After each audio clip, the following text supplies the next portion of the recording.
શ્રી ગણેશાય નમઃ. ગુરુ રાશિ પરિવર્તન. નિર્ણય સાગર પંચાંગ મુજબ દેવગુરુ બૃહસ્પતિ તારીખ 1 મે 2024 બપોરે 12:56 એ મેષ રાશિમાંથી રાશિ પરિવર્તન કરી વૃષભ રાશિમાં આવશે. મેષ રાશિ અગ્નિ તત્વની રાશિ છે અને ગુરુની મિત્ર રાશિ છે. જે મિત્ર રાશિમાં રાશિ પરિવર્તન કરી વૃષભ રાશિ શુક્રના અધિપત્યવાળી રાશિ. વૃષભ રાશિ ભૂમિ તત્વની રાશિ છે અને શુક્ર એ દૈત્ય ગુરુ છે. એટલે દેવગુરુ એ દૈત્ય ગુરુની રાશિમાં આવશે. ગુરુના નૈસર્ગિક શત્રુ એ શુક્રને ગણ્યા છે. વૃષભ રાશિમાં ગુરુનું ગોચર જે તારીખ 9 ઓક્ટોબરે માર્ગીથી વક્રી બનશે. ગુરુ 9 ઓક્ટોબર 2024 માર્ગીથી વક્રી બનશે અને રાશિ તો વૃષભ જ રહેશે. અને વક્રીથી માર્ગી તારીખ 4 ફેબ્રુઆરી 2025 એ વક્રીથી માર્ગી બનશે અને વૃષભ રાશિમાં જ રહેશે. વૃષભ રાશિ પરિવર્તન દેવગુરુનું એ થશે તારીખ 14 મે 2025 વૃષભ રાશિ પરિવર્તન કરી અને દેવગુરુ મિથુન રાશિમાં આવશે.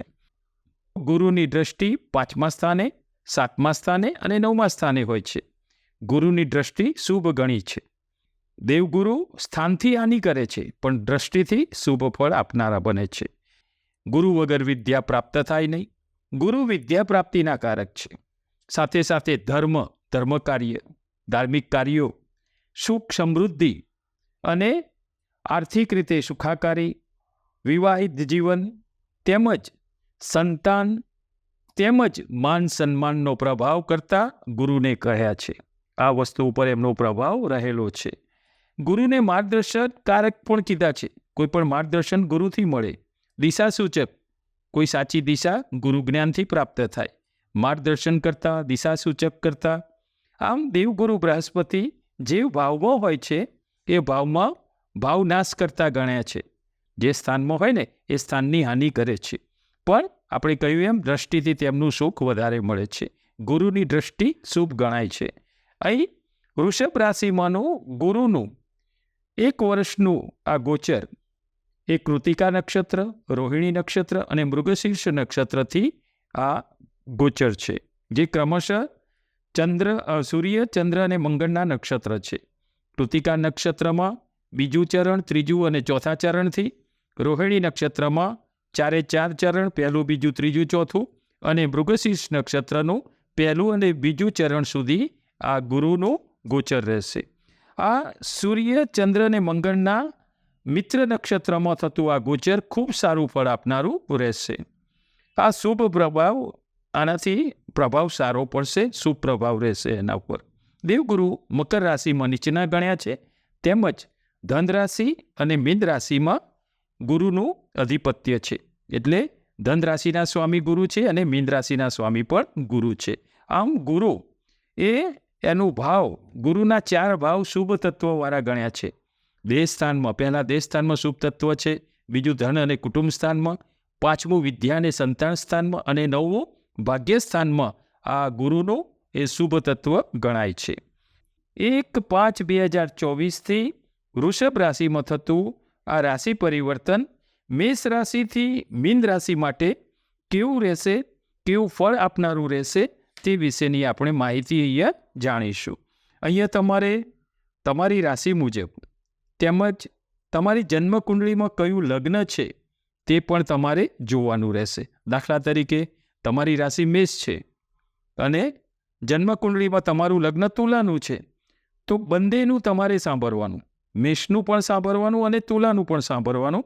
એમાં એકમાં સારું ફળ આપનારા હોય અને બીજામાં મધ્યમ ફળ ગણ્યું હોય તો આ બંનેનું સારાંશ જોઈને મધ્યમ રહેશે.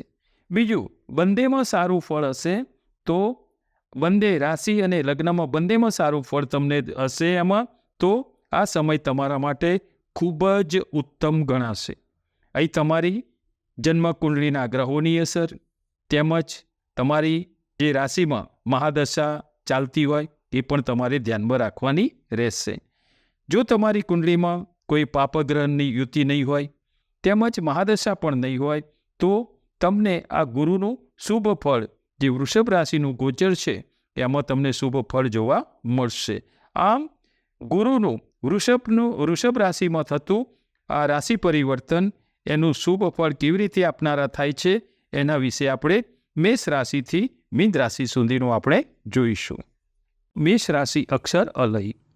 1 મે 2024થી મેષ રાશિથી વૃષભ રાશિમાં થતું તમારી રાશિના બીજા સ્થાનમાં વૃષભ રાશિમાં થતું આ દેવગુરુનું રાશિ પરિવર્તન તમારી રાશિથી બીજા સ્થાને રહેશે. બીજું સ્થાન કયું ગણ્યું છે? ધન, કુટુંબ, વાણી, પૈતૃક સંપત્તિ આને પ્રભાવિત કરશે. એટલે આ બધા સારા ફળ આપશે. જે કીધું ને, ધનથી પણ સારું રહે. મિત્ર ગ્રહના નક્ષત્રમાં છે આ ગોચર, જે આગળ આપણે કહ્યું.